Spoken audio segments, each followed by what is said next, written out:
There's something disturbing about a man who isn't nervous, especially when he's sitting in an interrogation room. February 2010. A decorated colonel of the Royal Canadian Air Force leans back in his chair and calmly says, "Call me Russ." This is the story of Russell Williams, a man trusted with national security, who was hiding something far darker. There's something unsettling about a man who doesn't look nervous, especially when he should be. February 2010, a quiet Canadian military base, snow covering everything in silence. Inside an interrogation room, a decorated Air Force colonel sits across from investigators. No shaking hands, no panic, no anger, just patience. And then he says, "Call me Russ." That's not confidence, that's control. And this story is about control.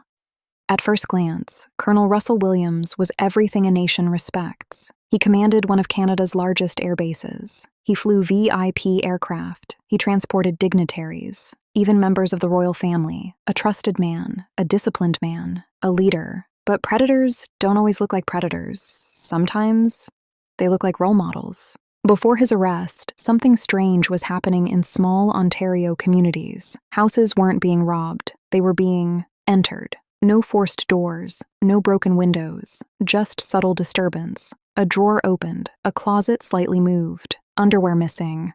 Specifically, women's underwear. It didn't make sense. It wasn't violent. It wasn't loud. It was intimate. And that made it worse. Imagine this. You wake up. Nothing appears stolen. But something feels wrong. Your private space. Touched. Your bedroom. Searched.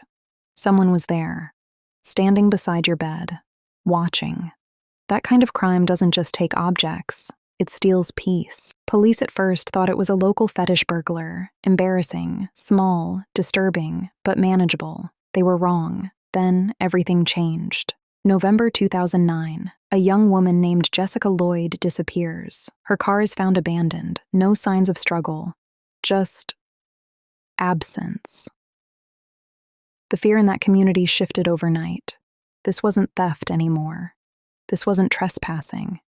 Investigators began reviewing patterns, break-ins, locations, time frames. One detail stood out. Tire tracks, precise, consistent, unusual tread pattern. They didn't know whose vehicle it was yet, but they knew this. The same vehicle appeared near multiple crime scenes, including Jessica's. Here's the chilling part. That tire pattern?